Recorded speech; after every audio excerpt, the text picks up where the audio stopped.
예수 그분이 우리의 소망이 되심을 믿으시기를 바랍니다. 아멘. 우리가 예수님을 믿고 있는데요. 이 예수님을 믿는 사람은 참 복된 사람들입니다. 우리 옆에 있는 분들과 한번 인사합시다. 당신은 복된 사람입니다. 네, 예수 믿는 사람이 복된 사람이냐 하면 아무런 어려움이 없기 때문에 복된 사람이 아닙니다. 믿기 전에나 믿고 난 후에나 어려움은 동일하게 찾아오지요. 그러나 믿고 난 이후에 어려움을 당할 때에 그 어려움을 어떻게 극복하는지 이게 참 중요합니다. 예수 믿고 난 이후에 어려움을 당할 때에 그 어려움을 극복할 수 있는 지혜와 힘을 우리가 믿는 예수 그분이 우리에게 주시기 때문입니다. 그리고 그 어려움에서 우리를 도와주시고 건져주시기 때문이죠. 그래서 예수 믿는 사람이 복된 사람이다라는 겁니다. 우리는 지난주에 요셉과 그의 형들이 만나는 장면을 우리가 말씀을 통해서 보았지요. 형들은 요셉을 알아보지 못했지만 요셉은 그 형들을 알아보았습니다. 형들을 알아보았던 이 요셉은 아주 무섭게 형들에게 간첩이라고 그렇게 이야기를 하지요. 그러면서 감옥에 가두기까지 합니다. 그 이유는 그 형들에 대한 그 과거에 자기의 죽을 뻔했던 것으로 인하여서 원수를 갚는 그런 차원이 아니라 요셉이 그렇게 한 데는 두 가지 이유가 있는데, 하나는 이 사건을 통하여서, 이 일들을 통하여서 과거에 형들이 자기를 죽이려고 했던 그 죄에 대해서 하나님 앞에 회개했는지를 확인하고 싶은 것이고, 또 한 가지는 자기의 동생 베냐민, 이 베냐민이 형들에 의해서 혹 어려움을 당하고 있지는 않은지 걱정이 되었고, 그 베냐민이 자기에게 와서 이 베냐민이 자기의 보호 아래 있기를 원하는, 베냐민을 챙기고 싶은 그 마음에서 요셉이 지금 이 일을 하고 있는 것이죠. 그래서 이 야곱의 아들들이 이제 사건을 경험하고 이제 집으로 돌아오지요. 집으로 돌아와서 아버지에게 이야기를 합니다. 아버지, 지금 이제 시몬이 그 애굽에 갇혀 있고 우리가 다시 이제 애굽으로 가야 되는데 베냐민을 데리고 가야 됩니다. 그 사람이 베냐민을 데려오라고 했습니다. 이야기를 하지만 야곱은 그 베냐민을 내어놓을 생각이 전혀 없습니다. 이렇게 시간을 보내다가 그 야곱의 아들들이 애굽에서 구해온 이제 곡식이 다 바닥이 났습니다. 그로 인하여서 지금 이제 야곱에게 아주 큰 위기가 닥쳐왔죠. 어떤 위기가 닥쳐왔느냐면 세 가지 위기인데, 첫 번째로는 이 먹을 것이 없어서 이제 굶게 되어지는, 굶어 죽게 되어지는 위기를 야곱은 겪고 있습니다. 그리고 두 번째로 이 굶음, 이게 곡식이 없는 것을 해결하기 위하여서 다시 애굽으로 가야 되는데, 애굽으로 곡식을 사러 가려고 하면 아들 베냐민을 내어놓아야 하는 겁니다. 죽을 수 있는 그 자리에 베냐민을 보내야 한다는 그 위기. 그리고 세 번째 위기는 이 베냐민뿐만 아니라 나머지 이 아들도 지금 애굽의 총리가 간첩으로 내몰고 있는 겁니다. 그래서 만약에 이들이 다시 애굽을 가게 되어지면 이들은 간첩으로 몰려가지고 죽을 수 있는 그런 위기 상황입니다. 야곱이 지금 이 위기를 겪고 있는 것이죠. 자, 그러면 야곱은 하나님의 백성으로서 이 위기를 어떻게 극복하고 있을까요? 오늘 이 말씀을 통하여서 우리에게 찾아오는 이 위기를 어떻게 극복할 것인지 지혜를 얻게 되어지기를 바랍니다. 오늘 이 말씀을 통하여서 우리가 살아가는 가운데 겪게 되어지는 그 어려움을 하나님께서 어떤 지혜를 주셔서 그리고 어떤 능력으로 역사하시는지를 말씀을 통하여서 경험하게 되어지고 깨닫게 되어지고 그 능력의 하나님을 만나게 되어지는 그런 저와 여러분 되어지기를 바랍니다. 첫 번째로 위기 앞에서도 하나님께서 전능하심을 믿어야 합니다. 우리 14절 말씀인데 창세기 43장 14절 말씀 우리 한번 다 같이 읽겠습니다. 시작.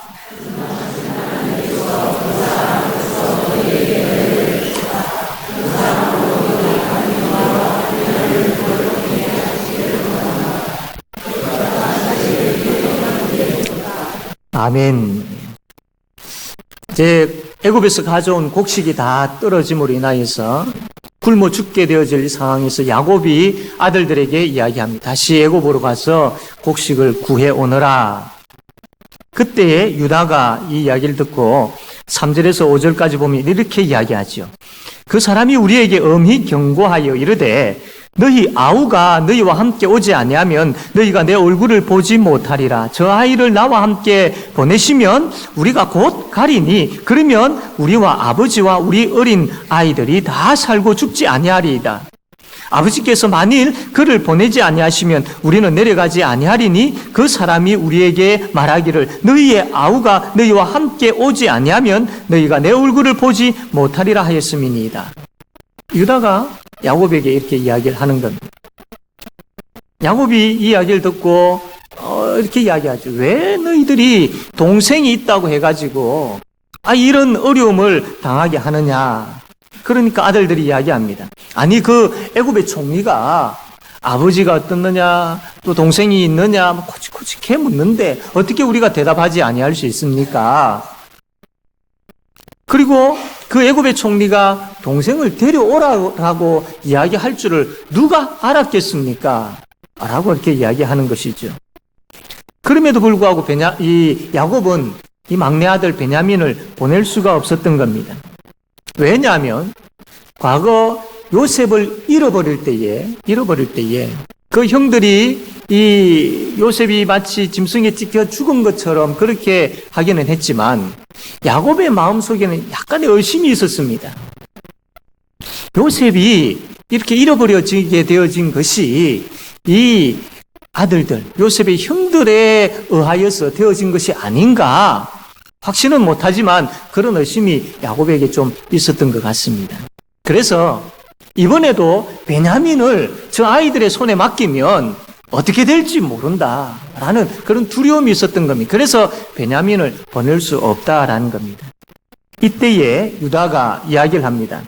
저 아이를 나와 함께 보내주시면 우리가 가겠습니다. 그러면 우리와 아버지와 우리 자녀들이 다 살고 죽지 않을 것입니다. 만약에 지체하지 않았다면 벌써 2번이나 갔다 왔을 겁니다.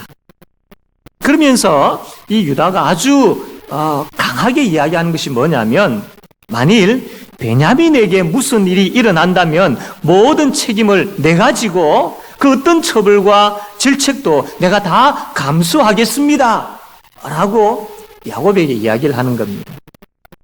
이 이야기는 어떤 의미가 있느냐 하면 결코 우리가 베냐민을 향해서 어떤 흉계를 가지고 있지 않습니다. 이 이야기를 지금 하고 있는 것이죠. 야곱은 이 유다의 말을 듣고 베냐민을 보내기로 합니다. 베냐민을 보내지 않으면 온 가족이 지금 이제 굶게 되어지는 이런 상황이기 때문에 보내는 것이죠. 야곱이 이렇게 베냐민을 보내기로 결정한 데는 물론 유다가 아주 설득력 있게 그리고 진실되게 이 야곱에게 이야기한 것도 있지만 더 중요한 것이 있습니다. 그것이 우리가 읽었던 14절 맨 앞에 보면 전능하신 하나님께서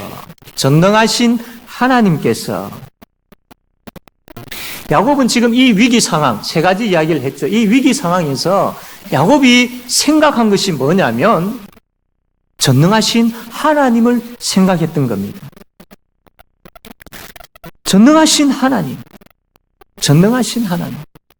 지금 이 상황에서 칼자루를 쥐고 있는 사람은 분명 애굽의 총리입니다.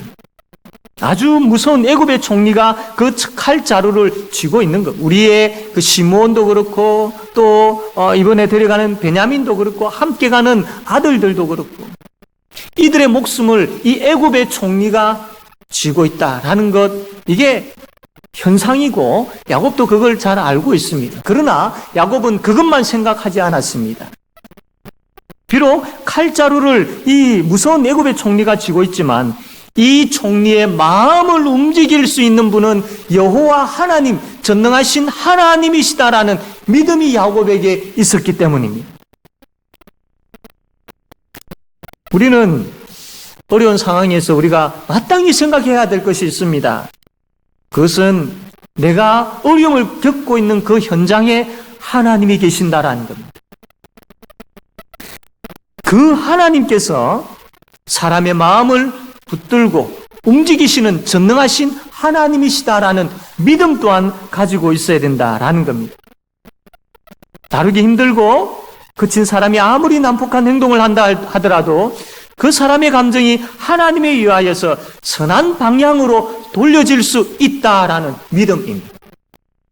내가 겪고 있는 그 어려운 상황이 내 눈에 보기에는 변하지 아니할 것 같고 바뀌지 아니할 것 같지만 그럼에도 불구하고 나는 하나님, 전능하신 하나님을 믿습니다라는 그 믿음, 그 전능하신 하나님에 대한 생각이 우리에게 먼저 있어야 되는 것이죠. 이것을 너무나도 잘 알고 있었던 야곱은 애굽의 총리가 하나님의 손에 의하여서 참 온화한 결정을 하게 될 수 있다라고 믿고 있었던 것이죠. 그래서 야곱은 하나님을 의지하여서 이렇게 기도하는 것이죠. 14절 우리가 읽었지만 전능하신 하나님께서 그 사람 앞에서 너희에게 은혜를 베푸사 그 사람으로 너희 다른 형제와 베냐민을 돌려보내게 하시기를 원하노라. 야곱에게는 이 믿음이 있었던 것입니다. 하나님을 생각하고 그분의 전능하심을 믿으니까 이제 모든 것을 그분께 야곱은 맡길 수 있었던 것이죠. 위기 상황에서 여러분은 어떤 것을 생각하십니까? 계속해서 염려하고 있지는 않습니까? 걱정이 우리의 마음속에서 계속해서 자라나도록 이 걱정 저 걱정 또 그 걱정의 고리에 연결되어져서 또 다른 걱정, 그 걱정이 내 마음을 휘젓고 다니도록 그냥 내버려 두고 있지는 않습니까? 계속해서 고민만 하고 있지는 않습니까? 여러분, 사방을 아무리 둘러봐도 거기에는 답이 없습니다. 오직 한 곳 위를 쳐다보셔야 되죠. 여호와 하나님, 그분을 바라볼 때에, 전능하신 하나님, 그분을 바라볼 때에, 우리 아버지 되시는 그분을 바라볼 때에 믿음의 역사가 일어날 줄로 믿습니다. 베드로전서 5장 7절 말씀 보면 이런 말씀이 있죠. 우리 한번 다 같이 한번 읽읍시다. 시작. 너희 염려를 다 주께 맡기라. 이는 그가 너희를 돌보심이라. 아멘. 믿음을 가지고 다시 한번 이 말 앞에 우리가 들었던 말씀을 생각하면서 우리의 신앙인 고백을 담아 다시 한번 읽어보도록 하겠습니다. 읽겠습니다. 시작.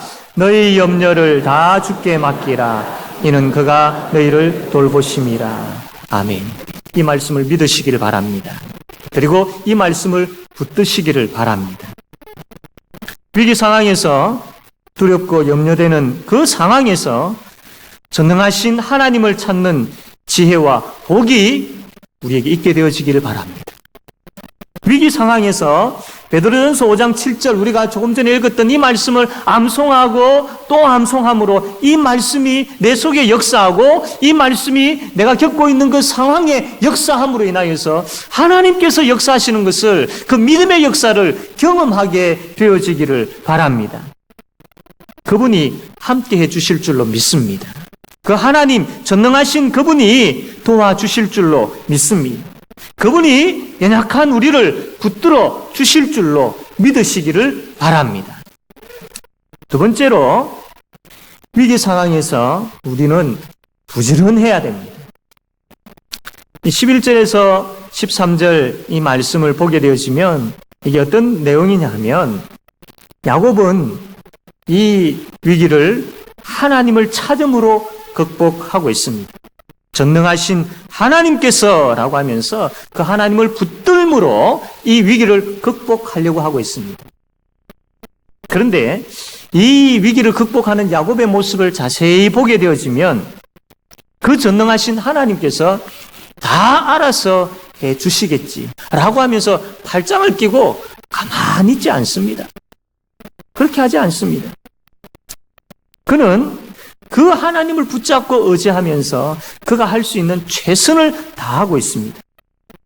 이 아들들을 애굽의 총리에게 보낼 때에 이 예물을 준비시키는데 말씀처럼 유향, 꿀, 향품, 몰약, 유향나무 열매, 감복숭아 이런 것들을 준비시킵니다. 이거는 이 가나안 땅, 야곱이 지금 살고 있는 그 땅의 특산물입니다. 평상시에는 이 참 구하기가 쉬운 그런 것들인데 지금 여러분 가뭄이 들었지 않습니까? 가뭄이 굉장히 심하게 들었습니다. 이들이 먹을 양식조차 없는 그 상황인데 이런 상황에서 이러한 것들을 구하기는 정말로 어렵습니다. 그래서 야곱은 최선을 다해서 이것을 구합니다. 조금씩이지만 그가 최선을 다해서 구하고 있지.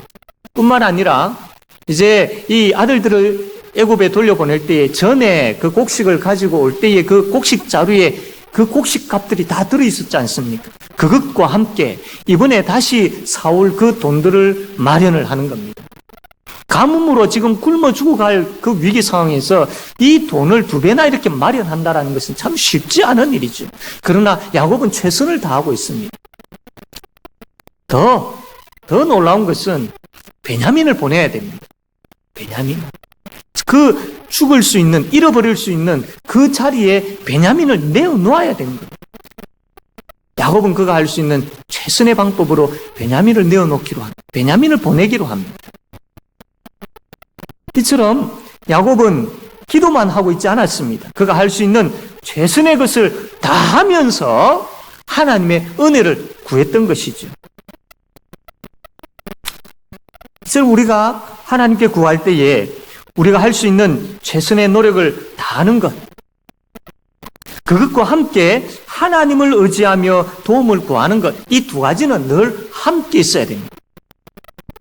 자기 일이 하나님의 복 가운데서 잘 되기를 바라는 사람은 스스로의 힘으로 할 수 있는 것을 찾아내고 그 일을 완수하기 위하여서 참 최선을 다합니다. 그렇게 해놓고 그 다음에 하나님께서 역사하여 주시기를 간구하며 의지하며 기다림이 있어야 되는 것이죠.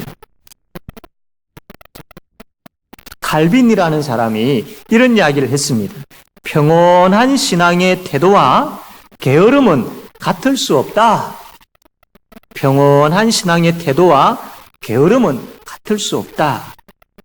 무슨 말이냐면 하나님 주신 평안과 나의 게으름을 같은 것으로 착각하지 마라 라는 이 말이죠.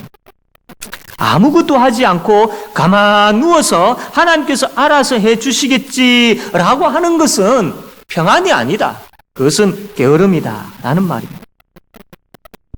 게으르지 아니하고 열심을 품고 부지런하여서 주님을 섬길 때에 그 하나님의 은혜를 구하면서 그런 일들을 할 때에 하나님께서 선한 결과로 우리를 인도하신다라는 겁니다. 그때에 하나님으로 인하여서 하늘의 평안을 누리게 되어지는 것이죠. 다윗과 골리앗의 싸움을 우리가 잘 알고 있습니다. 다윗이 골리앗을 향하여 나아갈 때 뭐라고 고백합니까? 전쟁은 하나님께 속한 것이다 라는 믿음을 가지고 나아갔죠. 이 전쟁의 승패 여부는 하나님께 달려있다. 하나님께서 역사하신다라는 강한 믿음을 가지고 나아갔습니다. 뿐만 아니라 그가 양들을 칠 때에 그 무서운 짐승들로부터, 곰으로부터, 사자로부터 하나님께서 자기를 지켜주셨던 경험이 있는 사람이죠. 이처럼 이번에 이 골리앗 앞에서도 하나님께서 과거에 나를 지켜주셨던 것처럼 나를 지켜주실 줄로 믿는다라는 이 믿음을 가지고 나아갔습니다. 그런데 보십시오. 다윗이 골리앗 앞에 나아갈 때 그 믿음을 가지고 나아가면서 동시에 무엇을 가지고 갔습니까? 물매를 가지고 갔지 않습니까? 평상시에 그 물매를 가지고 그 무서운 짐승들을 양떼로부터 지켰던 것이죠. 그가 잘하는 겁니다. 잘 준비되어 있는 것이죠. 그래서 다윗은 그가 할 수 있는 최선의 것, 물매를 가지고 그리고 돌 5개를 가지고 나아갔던 겁니다. 그러니까 하나님께서 그 물매를 사용하셔서 골리앗을 넘어뜨리시지 않습니까? 몸이 아프면은 병원을 찾아가지요. 의사의 진료를 받아야 되고요. 약도 먹어야 되고 밥도 잘 먹어야 되고 운동도 열심히 해야 됩니다. 이것은 결코 믿음이 없는 행동이 아닙니다. 우리가 할 수 있는 건강 관리를 잘 해야 됩니다. 부지런하게 우리의 건강을 챙길 수 있어야 됩니다. 그러면서 우리의 병을 치료하시는 분이 하나님이시기에 그 하나님께 엎드림이 있어야 된다라는 겁니다. 직장일도 마찬가지입니다. 부지런해야 되고 그 직장에 전문적인 그런 지식을 가지고 있어야 되고 정직해야 되고 또 사람들과의 관계를 잘 유지할 수 있어야 됩니다. 그러면서 이 일을 성사하게 하시고 또 일에 대한 좋은 결과를 얻게 하시는 분이 하나님이시기 때문에 그 하나님의 은혜를 구하는 것이죠. 전도도 마찬가지입니다. 참 우리 교회가 전도하는 교회가 되게 해달라고 우리는 기도하고 있습니다. 그러나 기도뿐만 아니라 우리가 직접 나아가서 전도해야 하는 것이죠. 하나님께서 다 알아서 해주시겠지. 택한 백성 언제 하나님께서 다 부르신다. 때가 되면 부르신다. 라고 발짱 끼고 있을 것이 아니라 정말로 하나님 이 지역에 믿지 아니하는 자들이 예수 믿고 구원의 자리로 나오게 해달라고 기도한다면 우리가 나아가서 전해야 하는 것과 함께 있어야 되는 것이죠. 고린도전서 1장 21절 말씀 보면 하나님의 지혜에 있어서는 이 세상이 자기 지혜로 하나님을 알지 못하므로 하나님께서 전도에 미련한 것으로 믿는 자들을 구원하시기를 기뻐하셨도다. 미련하게 보이지만 우리가 나아가서 전도하는 것, 하나님 그것을 기뻐하시고 그것을 들어 사용하신다라는 겁니다. 그러므로 우리가 가지고 있는, 우리가 얻게 되어진 그 복음을, 그 예수 그리스도를 전해야 합니다. 그러면서 하나님께 그 복음을 받는 자의 심령에 역사하여 달라고, 전도의 열매가 있게 해달라고 동시에 우리가 함께 기도해야 된다라는 겁니다. 우리는 교회가 부흥하기를 원합니다. 교회가 정말로 참 주 안에서 잘 세워지기를 원하고 있는데 그러려면 우리의 작은 모임들이, 특별히 우리 구역들이 잘 세워져야 됩니다. 그래서 하나님, 우리 구역들이 세워짐으로 우리 교회가 건강하게 부흥하는 교회로 세워주십시오라고 우리가 기도하지요. 근데 구역이 건강하게 세워지기 위해서는요, 우리의 기도도 필요하지만, 기도가 너무나도 절실하게 필요합니다. 그와 동시에 내가 구역을 위해서 먼저 기도해야 되는 것이고, 내가 시간을 내야 되는 것이고, 내가 구역을 위하여서 움직여야 되고, 내가 구역 식구들을 챙겨야 되고, 내가 또 도와야 될 사람들을 도와야 되고, 내가 받은 은혜를 먼저 함께 그 자리에서 나눔이 있는, 그런 내가 할 수 있는 것에 대해서 최선을 다할 때에 구역이 건강하게 세워지고 이 생명력이 있는 구역에 믿지 아니하는 사람들이 나아오게 되어지고 그로 인하여서 참 교회가 부흥하게 되어지는 것이죠. 하나님의 부흥은 아무것도 하지 아니하고 하나님 알아서 다 해주시겠지라고 있을 때에 결코 부어지지 않습니다. 갈급한 마음으로 기도하면서 내가 움직일 때에 우리 하나님께서 그 현장에 믿음의 역사와 사랑의 수고와 소망의 인내를 부어 주실 줄로 믿습니다. 로마서 12장 11절 말씀 보면 이렇게 말씀을 하고 있죠. 우리 한번 다 같이 한번 읽읍시다. 시작. 아멘. 다시 한번 이제 암송하겠다라는 마음을 가지고 한번 읽어봅시다. 시작. 부지런하여 게으르지 말고 열심을 품고 주를 섬기라. 그렇습니다. 이런 부지런함이 있어야 돼요. 이런 신실함이 있어야 되고 이런 진실됨이 있어야 됩니다. 이것이 우리의 직장과 우리의 가정과 우리의 구역과 또 우리의 교회에 있게 되어질 때에 이러한 부지런함과 신실함과 진실함이 그 현장에 있게 되어질 때에 그 현장에 하나님의 역사가 일어나는 것이죠. 하나님의 부흥케 하시는 은혜가 부어지는 것입니다. 사랑하는 성도 여러분, 그 부지런함이 우리에게 충만하기를 원합니다. 그 부지런히 행함으로 인하여서 하나님께서 역사하시는 것을 경험하게 되어지기를 원합니다. 부지런하여 게으르지 말고 열심을 품고 주를 섬기는 자, 그러면서 주님의 도움을 구할 줄 아는 그런 저와 여러분 되어지기를 바랍니다. 이제 말씀을 맺겠습니다. 하나님께 맡긴다라는 것과 게으르다라는 것은 전혀 다릅니다. 착각해서는 안 됩니다. 그래서 야곱은 자기가 할 수 있는 모든 노력을 다하고 있습니다. 그러나 야곱은 자기의 노력에 의해서 모든 일이 잘 진행되어진다라고 생각하지 않았습니다. 하나님께서 복 주시지 아니하시면, 하나님께서 역사하지 아니하시면 모든 노력이 다 헛하다라는 것을 야곱은 너무나도 잘 알고 있었기 때문에 그가 할 수 있는 부지런함을 가지고 최선을 다하면서 하나님께 매달렸습니다. 전능하신 하나님께서라고 하면서 하나님을 붙들었던 것입니다. 그러므로 내가 할 수 있는 것에 대해서는 최선을 다하는 그런 부지런함과 신실함과 진실함이 우리에게 충만하기를 원합니다. 아울러서 이 모든 것이 하나님의 손 안에 있음을 믿고 하나님 앞에 엎드릴 줄 알고 매달릴 줄 알고 하나님 의지할 줄 아는 전능하신 하나님이라는 그 믿음을 가지고 위를 쳐다볼 줄 아는, 그래서 이 한 주간의 삶이 하나님으로 인하여서 우리의 어려움이 극복되어지고 그 현장에 우리의 부지런함을 사용하시는 하나님을 경험하게 되어지는, 그럼 우리 모든 성도님들 다 되어지기를 바랍니다. 마지막으로 우리가 읽었던 이 성경 말씀 두 개를 우리가 암송하며 나아가기를 원합니다. 먼저 베드로전서 5장 7절과 두 번째로 로마서 12장 11절 말씀인데요. 한 주간 이 말씀을 계속 묵상하고 읊조리고 암송하고 이렇게 했으면 좋겠습니다. 먼저 베드로전서 5장 7절 말씀 한번 같이 읽어봅시다. 시작. 는 그가 너희를 돌보심이라. 암송하는 의미에서 한 번 더 읽어봅시다. 시작.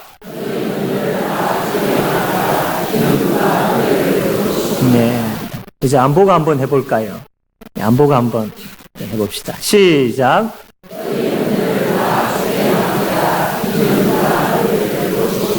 아멘. 기억하십시오. 잊어버리지 마십시오. 이 말씀을 붙들으십시오. 이 말씀의 능력이 있고 이 말씀의 능력이 여러분의 한 주간의 삶의 현장에 분명히 나타날 줄로 믿습니다. 두 번째로 로마서 12장 11절 말씀입니다. 아마 이거는 많이 암송하고 계시겠죠. 한 번만 한번 읽어봅시다. 시작. 예, 한 번 더 읽어봅시다. 시작.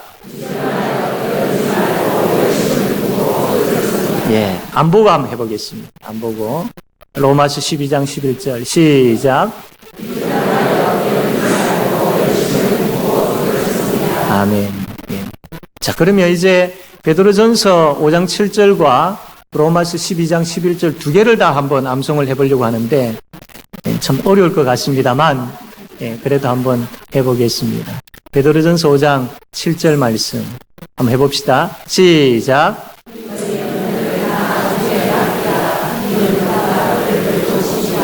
네, 위기가 있었지만 그래도 잘 해내셨습니다. 두 번째로 로마서 12장 11절입니다. 시작.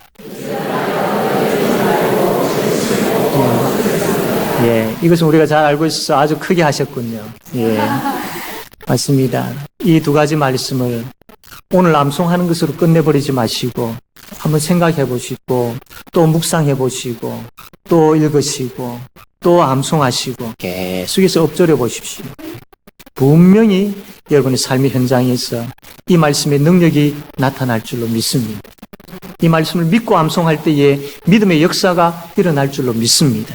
그래서 베드로전서 5장 7절과 로마서 12장 11절의 이 말씀, 오늘 우리가 들었던 창세기 43장의 이 놀라운 말씀을 통해서 여러분들에게 많은 간증거리들이, 하나님 앞에서 하나님을 자랑하고 싶은 많은 간증거리들, 성도들과 함께 나누고 싶은 간증거리들, 믿지 아니하는 사람들에게 들려주고 싶은 간증거리들, 이런 많은 간증거리들을 가지고 살아가게 되어진, 이런 것들을 경험하게 되어진 많은 간증거리들을 가지게 되어진 우리 모든 성도님들 다 되어지기를 바랍니다.